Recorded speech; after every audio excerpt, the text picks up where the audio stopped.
Hello and welcome. We are going to look at an overview of everything congruent triangles. There will be a lot of example problems along the way, and that's really what this is about. There will be notes that are covered on slides with example problems, but the example problems are what I will cover. They're going to cover these sections of topics: congruent figures, any and all, triangle congruence by SSS, SAS, ASA, AAS, and HL. If you didn't know what they were before, you will after this. Isosceles and equilateral triangles and kind of what theorems come into play with them, which are kind of nice, and using corresponding parts of congruent triangles as well. And something using many of these words here with the initials CPCTC. So that'll come into play with two-column proofs. There will be a couple things I'll do with two-column proofs. Okay, kicking straight into it. I won't really read these top parts necessarily. You can always pause the video and read them at any time you want. I will probably say them at one point just by happenstance. It'll just happen. But these will always tie into the example problems that are shown below. Okay, so I'm going to have two polygons, RSTUV and KLMNO. Essentially, I guess you'd call them pentagons. Complete the congruence statements. So we're going to find out what segment TS is congruent to. So I'm just going to draw two pentagons. They'll be strangely shaped because I want to make sure that it is noticed what corresponds with what. And that's going to be an important facet of this. I'm going to draw one that looks like this and another that looks just like it, but on another side. Let me connect all that. There we go. Let me copy and paste this. And I'm going to change this in some ways. I'll change the way it's rotated, the way it's flipped. I'll change everything about it. I'll change its color. Okay. Okay. Here are two polygons. One is going to be called RSTUV. And it doesn't matter which way it's ordered as long as wherever I start to circumnavigate the polygon in such a way. Now, the only way that KLMNO can be named is by corresponding certain parts, meaning R was the first letter here, S was the second letter, whoops, T, U, and V, and K is the first letter, etc. So what I want to do is match up the numbers. Part R, if you call it a vertex here, vertex R should correspond with vertex K. And when these polygons are congruent, then that means that they should be in the same spot, meaning whatever angle this guy is with R, let's find the one in this shape, despite the fact that it's flipped, rotated, and color changed. Which angle, looks like it's this one, would correspond with K? Well, it would be right here.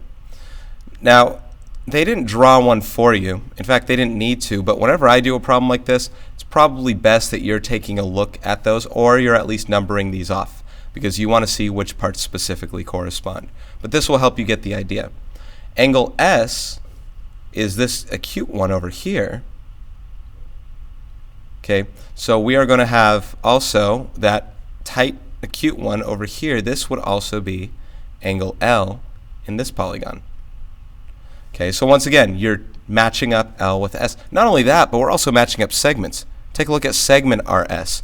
It's of this length. Okay, segment KL will also be of that length. So every part corresponds. So as you can tell, once you've gone to K to L, this must be M, which matches up with T. This must be N, which matches up with U.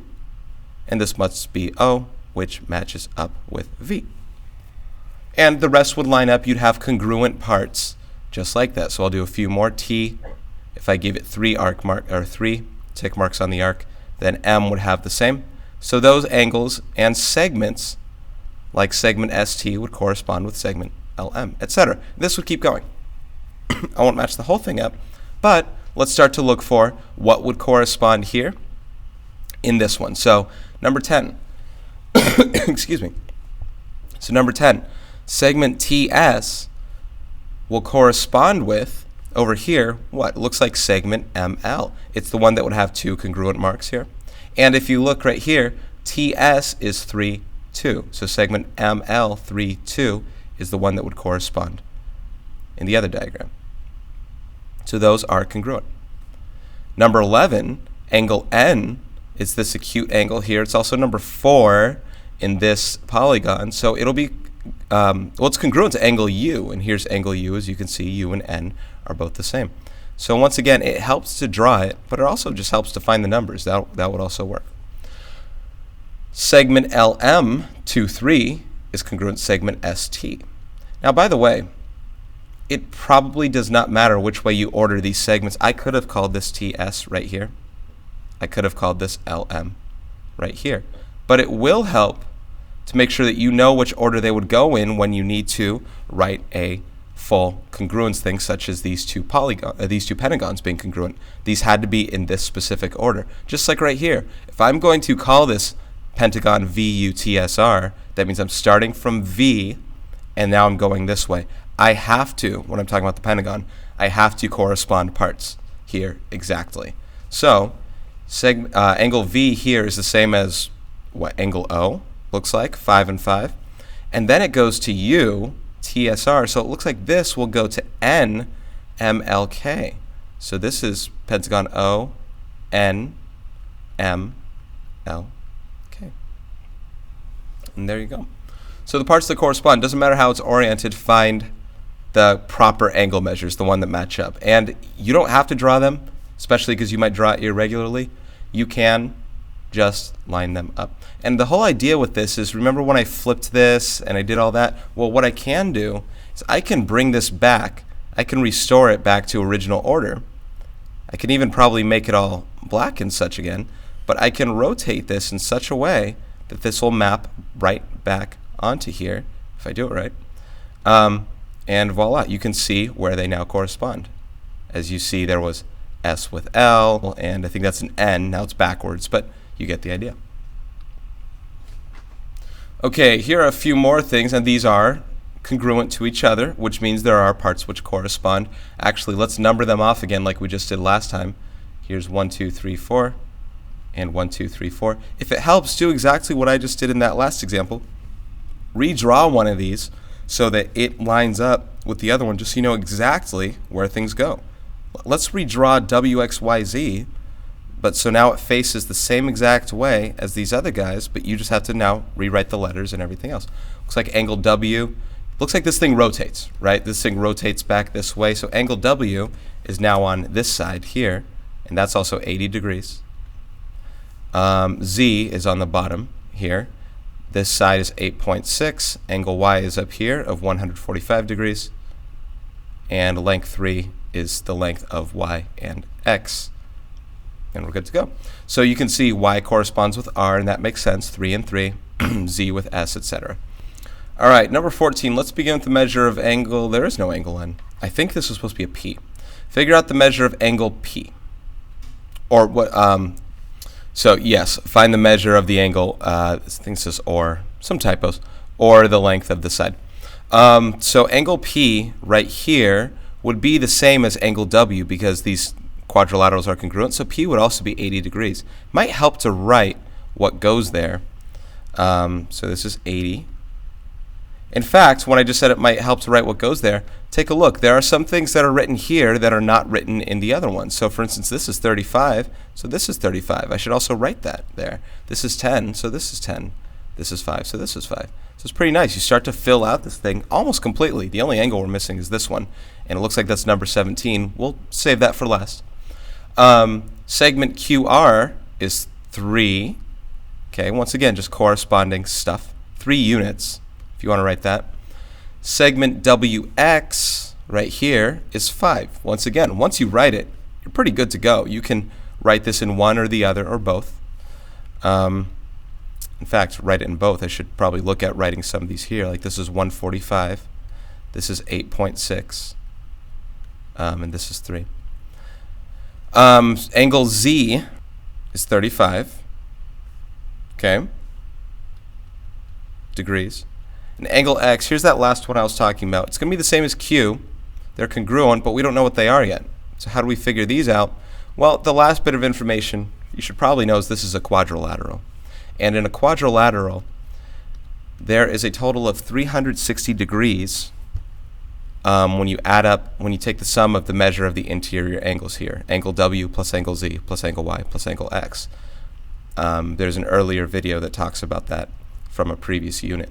So W is 80 degrees, plus Z, which is 35 degrees, plus Y, which is 145 degrees, plus the measure of angle X, that'll equal 360 degrees.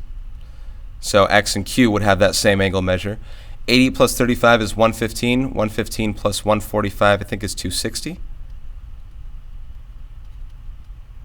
So plus 260 equals 360. Subtract 260.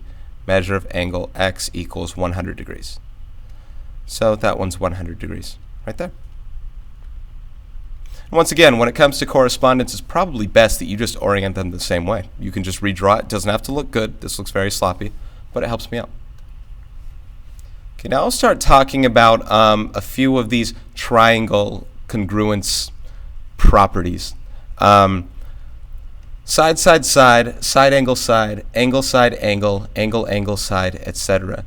All these mean is that I can say that two triangles are congruent to each other if I have this information. What this information means is, compared to these guys here where I said everything is congruent, I know that because of this congruent statement. Therefore, I know everything is congruent to each other. Here, I don't know everything is congruent to each other here. I only know so very little information. I know this side's congruent to this one. I know this side's congruent to this one, etc. I don't know the angles are congruent. I don't know this side's congruent. Not yet. But you can have so very little information. I liken this thing to court cases. You can, in a court case, whatever, you don't need to have all of the evidence to prove someone is guilty. You just need enough. And this is considered enough. And what these mean are, if I have two sides that are congruent, two corresponding sides, and then I go to the next set of sides, and they're congruent with each other, and I go to the next set of sides, and they're congruent with each other, then I do have two congruent triangles, meaning I didn't need to know that the angles were congruent to know that the triangles are congruent, because that would be enough information.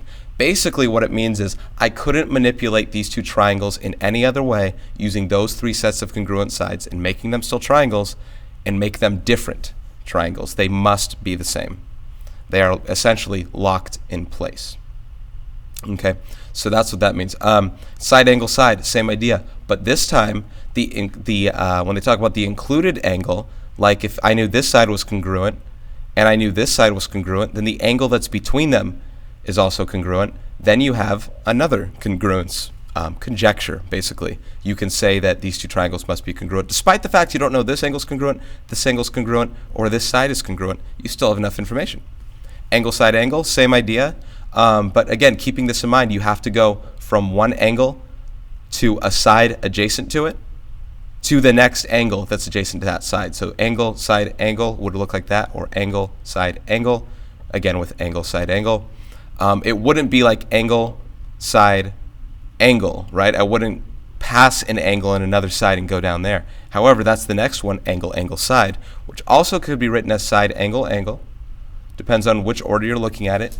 Let's say I knew this angle was congruent to this one, and this angle was congruent to this one, and this side was congruent to this one. That would be angle, angle, side, etc. One that does not work, and it makes sense if I write it out, just forgive my language here. This one does not work, angle, side, side, or side, side, angle. So for instance, if I knew this side was congruent, this side was congruent, this angle was congruent, that's not enough information. Basically what it means is there is a way that I can manipulate this triangle to look like another triangle, so it's not congruent with this one despite having that information. Except there is an exception to this, and we're going to dig into that later. So the point being, if we can get this information, and it doesn't all have to be given, we can conclude other information, you'll see what I mean, then we can use one of these theorems or postulates to help us out. And if we can't, we'll just write not possible, meaning it's not enough information, meaning we can't say the guy's guilty, if that makes sense. Okay, so number 19 here. I have this segment congruent to this one, this segment congruent to this one. The third segment is not written as congruent to the other segment, but the important thing you have to note here is it's the same segment in both of them, meaning this side is being shared in both of them. So you can say in a way that the segment's congruent to itself. And in two-column proofs, we would actually write that. If this was A and B, we'd say segment AB is congruent to segment AB. The property of that, it's called the reflexive property. Reflexive. It means that there is a common part that is shared in two triangles, and they must be congruent to each other because they're the same thing. But the idea is it is a segment in both of them. So sides congruent, sides congruent, sides congruent. These guys are congruent by side, side, side. So there's one of them. Number 20. Here I have a right angle. The right angle, all right angles are congruent, so we're good there. And then we have, apparently, if these are right angles, this is called the hypotenuse. The hypotenuses are congruent here. So I have an angle and a side that goes beyond another angle. It would be nice if I had maybe this angle here, or this angle here, or this angle here, or this angle here, or something like that. But it just doesn't look like I can come up with anything else. There's nothing else that I can guarantee. Like, for instance, I can come up, like, here's a perfect idea with this. I can make two right triangles that have a hypotenuse of, say, length, I don't know, 20. And I'm not going to say exactly what they are. I'm not going to try and figure them out. But, for instance, this right triangle could have length 20, and so could this one right here. Right? These both might have length of 20. But what's different, this angle is different from this one. This side is different from this. Well, it's supposed to be. But they're not the same triangles. So not possible. I don't have enough information here to determine that these are necessarily always going to be the same triangle. I would definitely need another set of angles to be congruent, or another set of sides, and I'll tell you about that one later. Number 21, I have this side in this triangle congruent to this side in this triangle. This side in this triangle congruent to this side in this triangle. It'd be nice if I had another side like these two, or another angle. Not one of these, but it needs to be the angle included, the included angle in between. And I actually can, if I know anything about vertical angles, all vertical angles are congruent. They're drawn from pairs of opposite rays matching at the same endpoint. These vertical angles are congruent. Therefore, these two triangles are congruent by side, angle, side. Notice side, angle, side with side, angle, side. This wouldn't be side, side, angle, because I'm not going to skip an angle, side, and another angle to go to this side. I have to go basically to the ones adjacent to it, the next congruent part that I can find. Okay, 22, 23, and 24. Let's keep doing a few more of these here. One of the big components of this is you can never assume certain things. Like, I can't assume these are right angles. I can't assume that these are parallel. Only if they give it to us, or if there's enough information for me to conclude that, that would be cool. So number 22 here, I was mentioning a reflexive property before. If you look at this triangle, it's matching up with this triangle here. Okay, now I don't want to call them hypotenuses, but the longest side in both of these triangles are congruent to each other because they're shared sides. They're the same thing. So they must be congruent to each other. But I think that's where my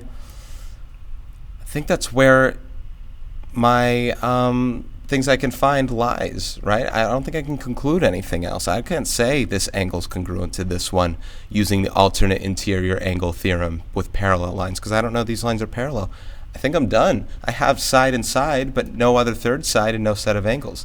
This one's not possible. I could redraw these in different ways, knowing only these two bits of information. This one already pre-marked for you. I don't have to say too much about it other than angle, angle, side, angle, angle, side. Need I need more? No. This is enough to say these triangles will have to be the exact same thing. Yes, by angle, angle, side. And finally, this one, to save time, remember we talked about vertical angles. Well, this one would have to be congruent to this one here. And thusly, I do have angle, side, angle with angle, side, angle. These triangles are also congruent. This was not using two-column proofs. I think down the line I'm going to use them, but I might not necessarily prove all of these congruent there.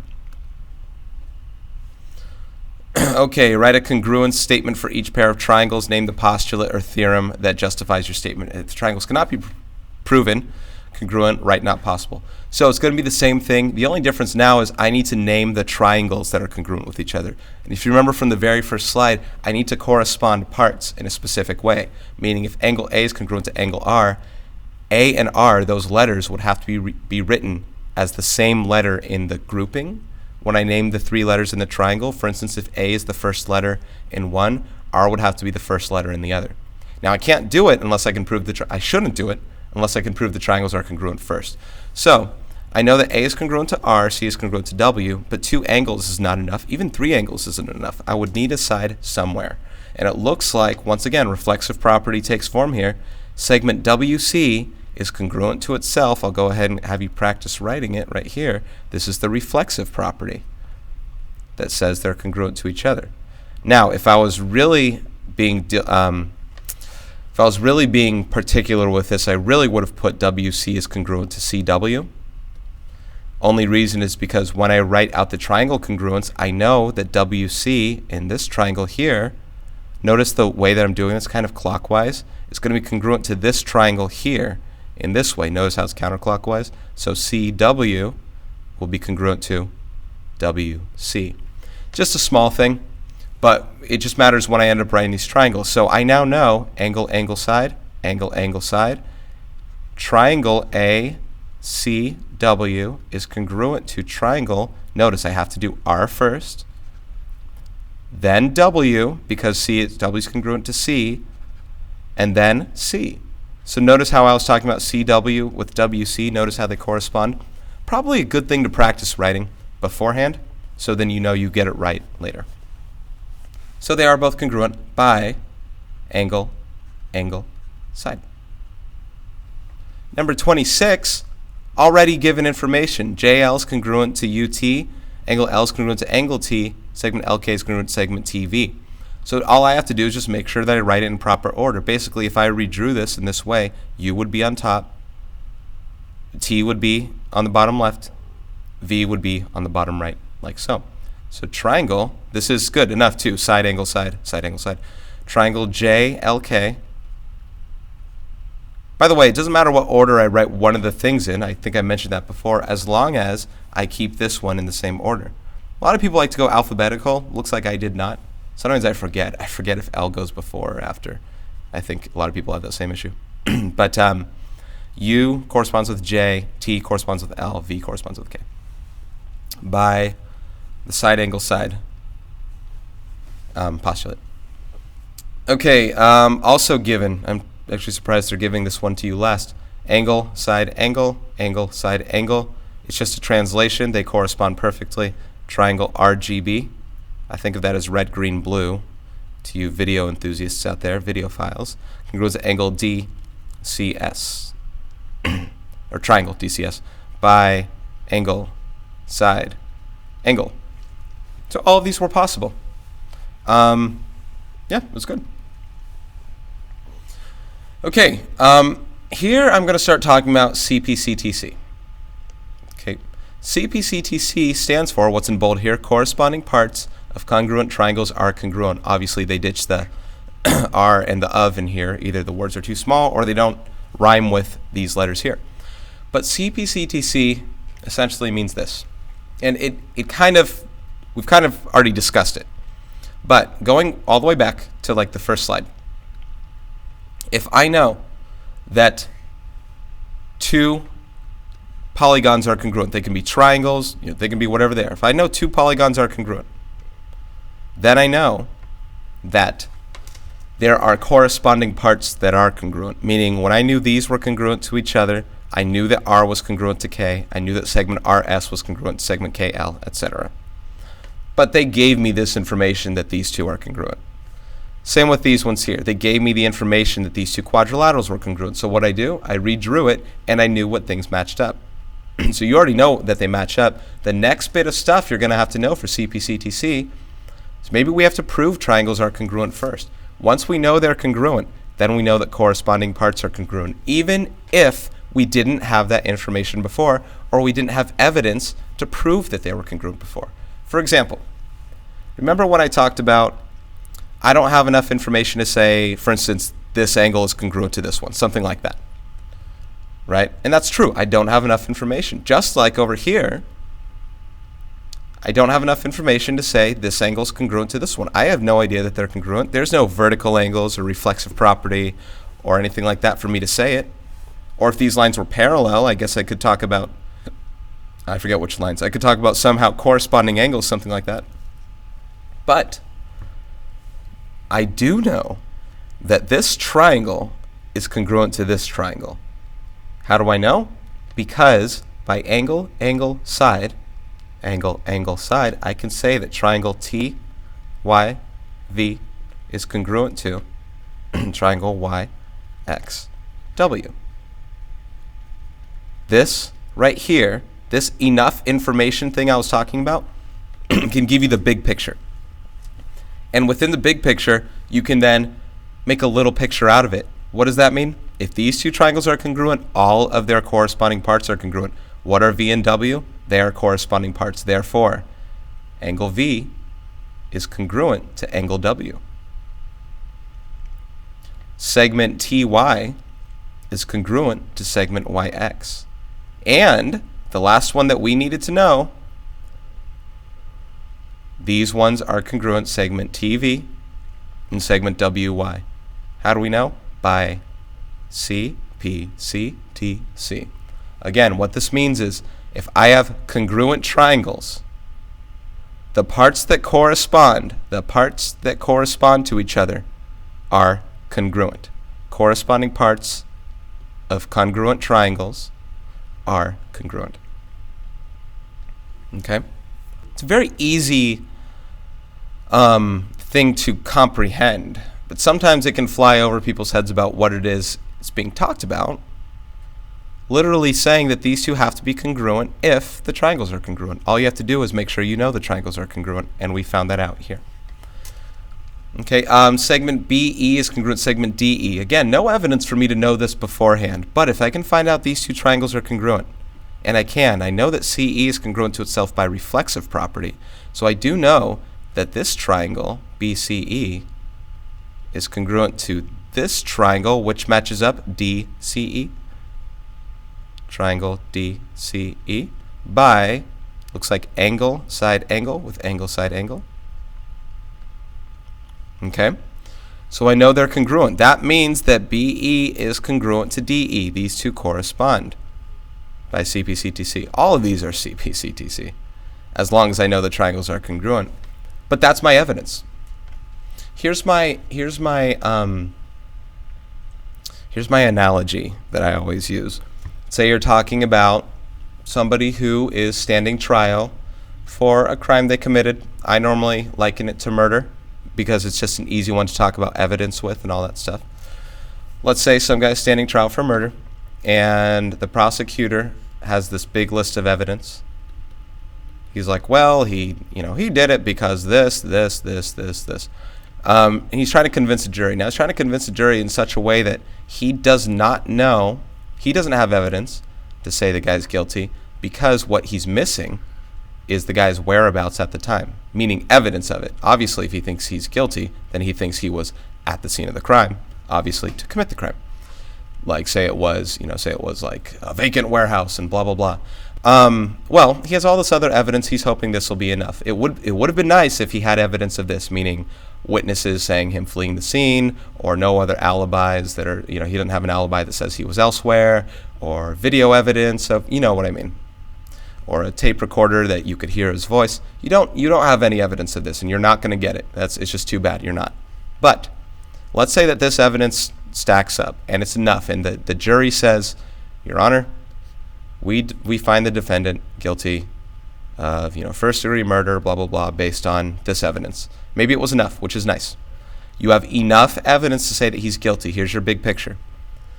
The idea is, and who knows how important it is at this point once you know he's guilty, but once you know he's guilty, what else is true? That you know his whereabouts, that he was at the scene of the crime. So even though you couldn't get evidence before it, now you find enough evidence to say that he was guilty, therefore he must have been there. So what does that have to do with all this right here? I didn't know segment BE is congruent to segment DE. I had no evidence to state otherwise. Yeah, there was nothing I could have used to state that, unless I could get the big picture that these two triangles were congruent using other substantial evidence, using enough. Angle, side, angle, that's all I needed. Once I know that, then I know that these two segments must be congruent because these are the ones that correspond. They have to be, otherwise these triangles wouldn't be congruent. Just like he would have had to have been in the warehouse, otherwise he wouldn't be guilty. That's my nice analogy. I think most people make sense of it in such a way that it really harkens back to, I guess, why it is we're doing what we're doing. Who here wants to major in criminal justice? You know what I mean? Okay, so last one here. Let's see if we can get enough evidence to say that this triangle is congruent to this triangle. Now these tick marks mean that these two are congruent here. These arrows mean these lines are parallel. So I'll get into that in 1 second. I know that this segment will be congruent to itself. Shared sides in both these triangles is reflexive property. So that's good. I have side and side. It would be nice if I got the angles in between. And you know what? I can do that. You want to know why? Let's take a look at those parallel lines again. If I extend these a little bit farther, because sometimes it takes real perception to get this. If I extend these a little bit farther here and draw this transversal a little bit farther there, just look at the blue only. If these two blue lines here were parallel to each other, what is true? Well, what's true is these alternate interior angles would be congruent. So take a look as I erase the blue lines now. Where do those angles match up? That's angle LKM right there and angle NMK. These are congruent because these are alternate interior angles of these two parallel lines in this transversal. Now, you might sometimes want to redraw this so it's flipped this like so. This triangle is flipped the same way as this one. So be very careful about how you order the stuff. Triangle. If I want to call this K, I'll do this. I'll do NMK. And if I do it in that order, which two letters should be first? Well, if I went from N to M, I went across this single tick mark here into this congruent angle. So here I'm going to start at L. I'm going to go from L to K because it crosses that single tick mark into this congruent angle. So this will be L, K, and closing off the triangle is M. How do I know that? Well, I have side, angle, side with side, angle, side. Now that's not enough. I still need to say that Kn is congruent to ML. If this was a two-column proof, which I think is next, then I would have to say, finally, I know this is congruent to this one because of CPCTC. I got the big picture. I found out the guy was guilty. Therefore, I knew that he was here. So that's the idea behind it. I don't really know what they wanted you to do with these, except for if you wanted to do a two-column proof. I kind of did them, but I didn't. You know what I'm saying? We had to find out the next congruent stuff to write this stuff, to say that stuff. Okay, well, it's not CPCTC next, or two-column proofs. We're gonna get there. Okay, now I'm gonna talk about isosceles triangles here. It looks like no real equilateral triangles, but one of the theorems of isosceles triangles, well, one of the ideas of isosceles triangles is an isosceles triangle has congruent sides, a pair of congruent sides and a pair of congruent angles that are opposite one another. And we could actually prove that. We could prove that these would have to be congruent to each other using CPCTC if we really wanted to. It's not going to happen in this video. I want to solve this stuff. So what that means, finding the values of x and y. First of all, I know if these sides are congruent that x must be 4. That one's pretty much a gimme. The y is the one that's going to be a little more difficult. But the other idea here with y is if this angle is y, in an isosceles triangle, if I call these base angles here, this angle is also y. They have to be. These have to be congruent to each other. Now, the triangle angle sum theorem says that when I add up all three of these angles, I get 180 degrees. So y plus 50 equals 180. We can solve for y this way. 2y equals 130, y equals 65 degrees each. So y is 65 degrees, x is 4 units. That's number 31. Number 32, I have some cool things here in the sense that the only the only value here I have at all is this 125, and that's outside the triangles. But I do know these triangles are isosceles, so a couple things I'm going to say here. First of all, this is x, therefore this also must be x. These are vertical angles. How does that help you find x? It doesn't necessarily, but it'll help you find y later. 125 degrees with x degrees right here, when I add these up, these are a straight angle. That should give you 180 degrees. Okay, so x is what, 55? X is 55 degrees, so this is 55, and the other one, because they're vertical angles, means this is also 55. Now y is going to be treated the same way as it was here, because it's a base angle, because it's opposite this side. This other congruent side has another angle opposite it that should also be y degrees. So these are both y, this is 55. So it's going to be the same setup as this one. I'll just go straight ahead and say that 2y plus 55 equals 180. Okay, so 2y is 125 degrees. So y is 62.5 degrees. You can have decimals. Who says you can't? Okay, finally, number 33. I have angle x here, angle y. It looks like angle y is right there, so just make note of where those are. Angle x and angle y. I have isosceles triangle, the big guy, right here, and I know these are 25. One other theorem here is if you have an angle bisector coming from the vertex of the, I don't know what you call it, the top angle, basically the non-base angle. If you have an angle bisector coming out of here down to the base side of an isosceles triangle, this will also be the perpendicular bisector of this side right here. So these segments will be congruent to each other. Not that it'll be too important right now, but what will be important is these angles will be 90 degrees. So y is 90 degrees. And y is 90 degrees here. This would also be 90 degrees here, which is important to solve for x because x also exists over here. You could have figured that out. But in a right triangle, in any right triangle, the other two angles are complementary to each other, meaning when you add them up, you get 90 degrees.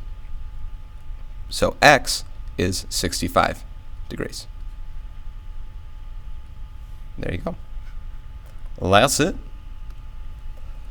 Okay, let's do a couple two-column proofs here. We are going to prove that these two triangles are congruent to each other. Now, we're going to be using a fifth congruence property for triangles. It's called the HL theorem. This is basically the exception to the angle side-side or side-side angle. Meaning, in angle side-side, side-side angle, the only time that you cannot manipulate your stuff so that they become two different triangles is when that angle, that set of angles that's congruent, is a right angle. The reason is because, and I'm going to be going through this problem, but the reason is because if I know that the hypotenuse, so basically for angle side-side, and like this won't be perfect, but if these two segments were congruent, this is angle side-side, this is angle side-side. Normally it wouldn't work, but because this is a right angle, it does. Because this is your hypotenuse, and if they're congruent to each other, and one set of legs is congruent to each other, then the other set of legs has to be using the Pythagorean theorem. And if that's true, now I have side-side-side with side-side-side, or side-angle-side with side-angle-side. What they say for HL is, let's save you a step or two. Let's figure out, we can have this information alone, and we can say these triangles are congruent. I don't want you to do all the other Pythagorean theorem, side-side-side steps. Let's save you. Let's call this HL. And so they decided on that. I don't know who they are. Your book says it. I say it. Whatever it is. So let's go from there. But I'm going to do a two-column proof with this to prove these triangles are congruent. This won't be the set of sides I'm going to say are congruent. It will actually be these two. So let's start to write this out. I'm going to begin by writing the given statements here. I'll write them all as one. Segment PS is perpendicular to segment SQ. Segment RQ is perpendicular to segment QS. And segment PQ is congruent to segment RS. Now this is all given. This is all already marked as well. All marked. Here we go. Angles if they're right angles, if they're perpendicular, they're right angles. Sometimes it appears as overkill to write too much here, but for the sake of whatever, I'm going to make sure that I just write it all for you. Number 2 here, I'm going to say that angle PSQ and angle RQS are right angles. Normally that, again, because it's already drawn, it's probably a tough thing to say that you'd have to say that one. But the reason, again, you might want to go from talking about things that are perpendicular to the actual angles themselves, because perpendicular lines form right angles. Now, what I also want to talk about, I could have used these 2 statements here as the reasons here. If PS is perpendicular to SQ, that's why I said this, that it's a right angle. If RQ is perpendicular to QS, that's why I said this, that they're right angles. So I can use previous statements as reasons every so often. Sometimes you can't. It's not gonna really work out in that way that you'd want it to. So 3, now it's probably good to say that these 2 are congruent to each other. Angle PSQ is congruent to angle RQS. That's, once again, because they're right angles, right? I could use this statement right here. I'll just say definition of right angles. Or all right angles are congruent, something like that. Okay, statement number 4. So I already know these are given here. What I need now is just one more set of sides that are congruent, or set of angles. But I'm going to use segment QS here. This is congruent to itself, right? This is that reflexive property. Now we're actually using it in a 2-column proof. Segment QS in this triangle here is congruent segment. Notice how I talked about corresponding parts being in a certain order. I'll say SQ this way. You could say QS, doesn't matter. By reflexive property. Okay, I have enough information to say these 2 triangles are congruent. Normally I wouldn't. Normally I'd need a little more information here to make mention of the fact that this triangle is congruent to this triangle, because right now I have angle, side, side. Angle, side, side. That's not a valid congruence conjecture. But HL is, and I have hypotenuse is congruent, and a pair of legs that are congruent from both triangles. So, triangle PSQ, it's important in your proof to have this last statement, to have the proof statement be your last statement. So triangle PSQ is congruent to triangle RQS by the HL property, or theorem.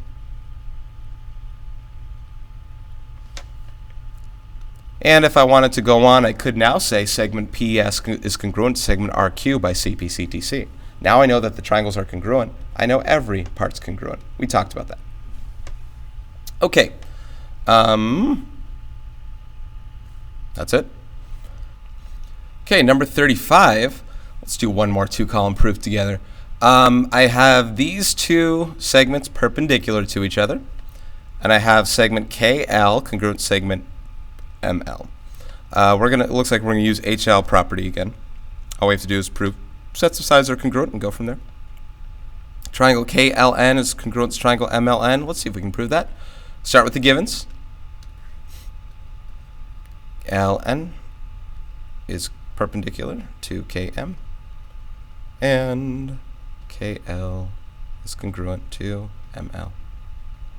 Okay, going back to that perpendicular idea, once again, this is kind of why it's important to say it, once again, that these are right angles, because you might not have known that this was a right angle because it wasn't drawn, but now I can draw it. I can say that angle LNK and angle LNM, not a B, are right angles.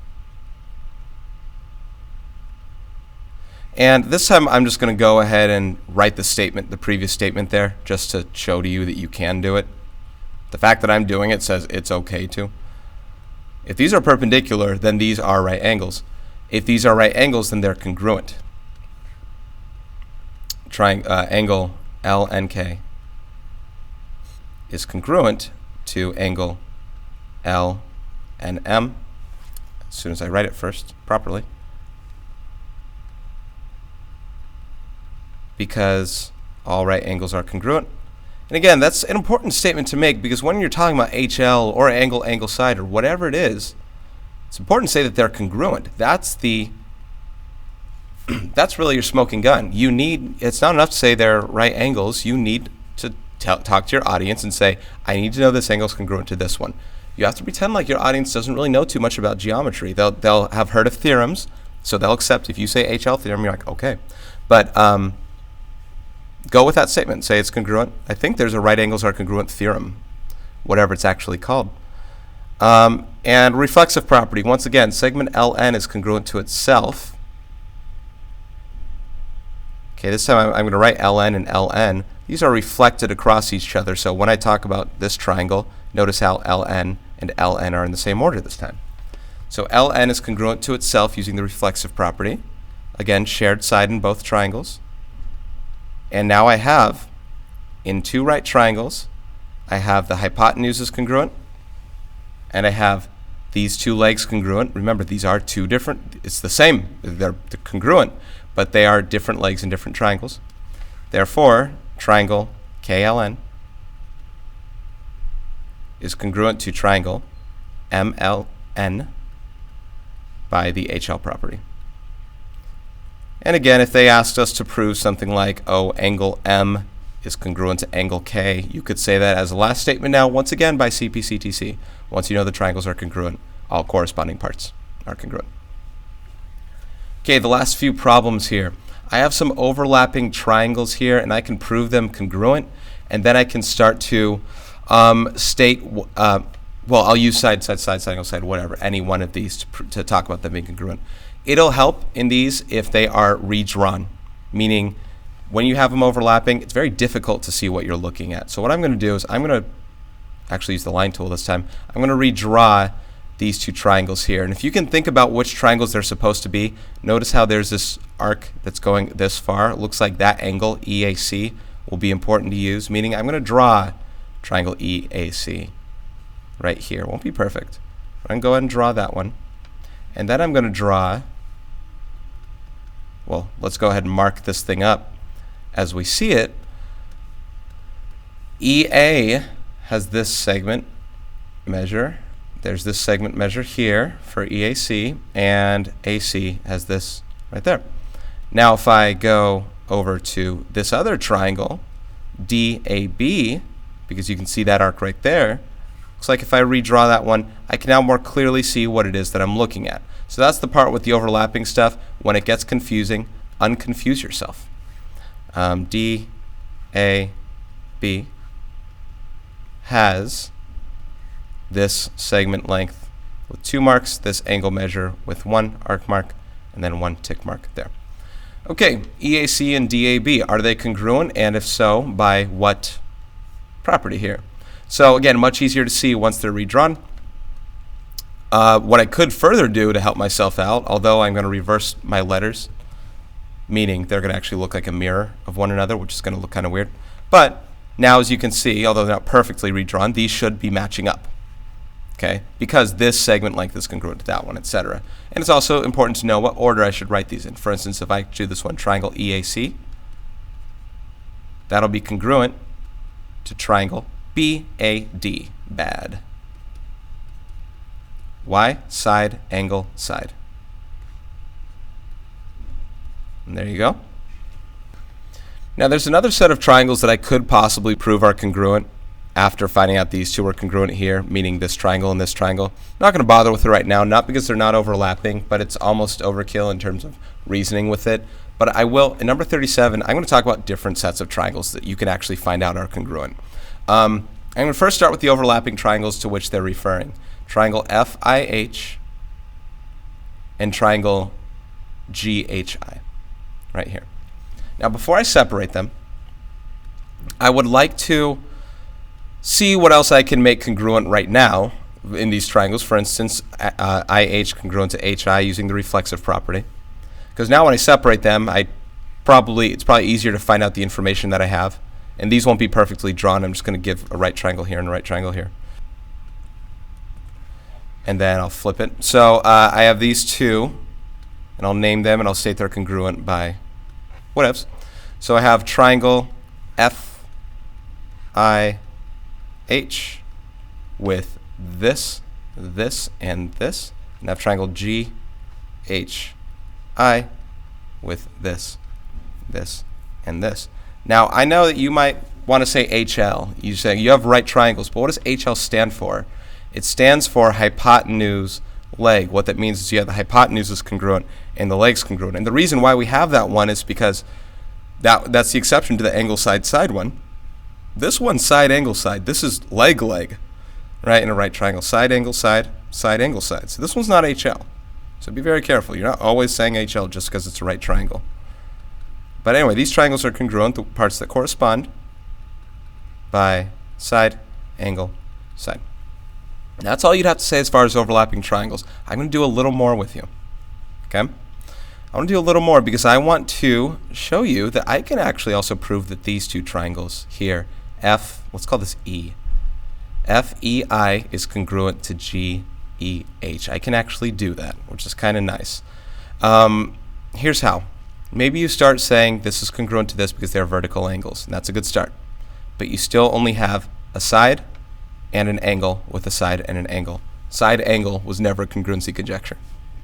But once I found out that these two triangles were congruent, that also means that angle F is congruent to angle G by CPCTC. These are the parts that correspond. These are congruent triangles. Therefore, they're congruent. So even in these little triangles, notice they contain angles F and G. I could say angle F is congruent to angle G by CPCTC. Now I have angle, side in this triangle here. Whoops. But that one with angle, side in this triangle right here. So now I can conclude, this is not a part of what you needed to do, more specifically because there was never a letter here, but now I can conclude that triangle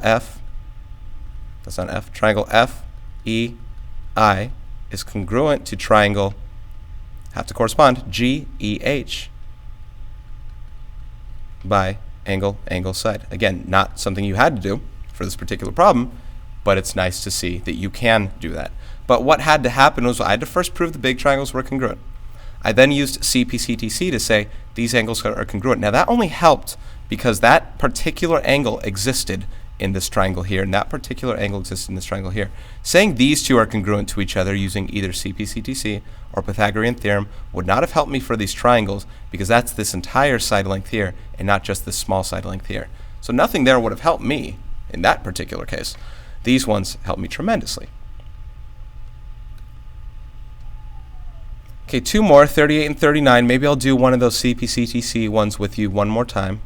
But let's find overlapping triangles that they're talking about. Looks like it's probably going to be talking about what these two. The main reason why I'm also mentioning that is because if you take a look here, you have an angle in this triangle here and a side in this triangle here, and an angle and side in this triangle here. So let's redraw them in such a way so that they are just, separate from each other. I'll do kind of like that for P, T, S, which has this and that. And then I'll look at A. Let's see. This one has redrawn. It's a bit like that. And there's A, T, R.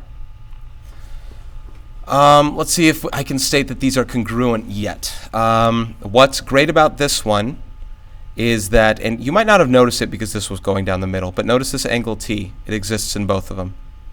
Right here and right here. This is your first instance of saying that two triangles are, I need that and that. This is your first instance of saying that these two angles are congruent by reflexive property. Notice it is a shared angle in both of these triangles. So angle T is congruent to itself by that. Therefore, these two triangles are congruent using, what's it called? Angle, side, angle. Triangle PTS is congruent to triangle, you have to correspond, RTA by angle, side, angle. Okay, so for this one here, there are a lot of different ways I can approach it, and I think I'll take a look at all those different ways. First way I'll do is talk about your overlapping triangles, because I guess that's kind of an important part of it. Using what's called the angle addition postulate, meaning if I add this angle with this angle here, I'm going to get all of big angle F. If I add this angle with this angle here, I'll get all of big angle E. So I want to say that angle CFE is congruent to angle DEF by the angle addition postulate. Reason is, I'll just put AAP, angle addition postulate. Reason is because these two angles are congruent to each other. These two angles are congruent to each other. Therefore, the two big angles also must be congruent to each other. Well, how does that help? Well, if you're talking about the big overlapping triangles, meaning this one here and then this one here, you needed probably another set of angles that were congruent, and it would be those two right there. So if I talked about CFE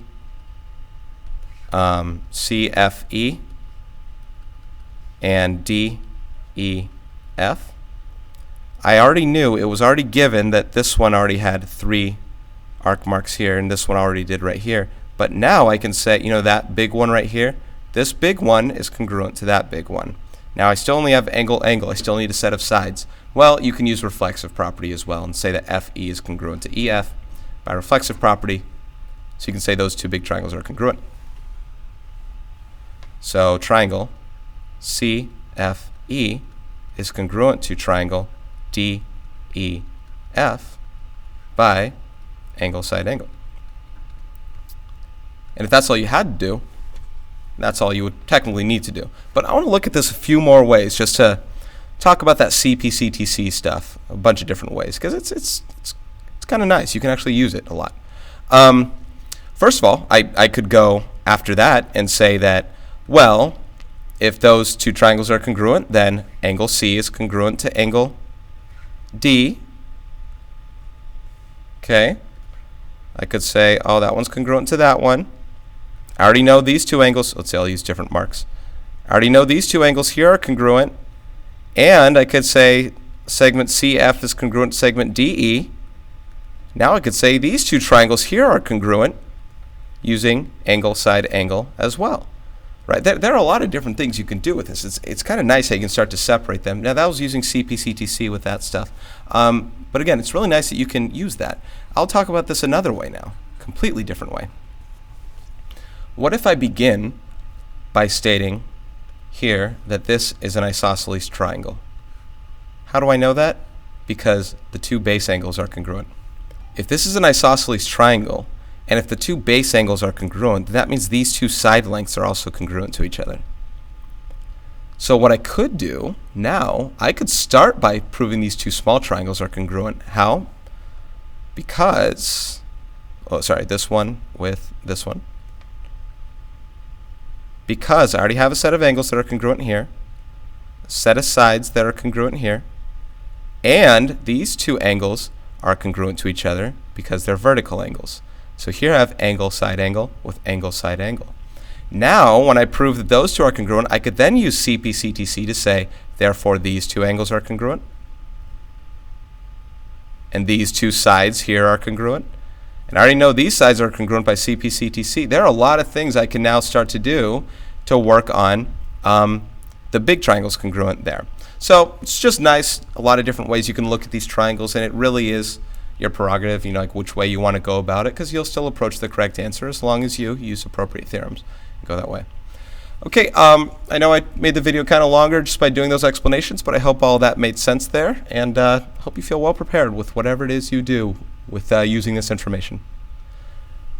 Fiend!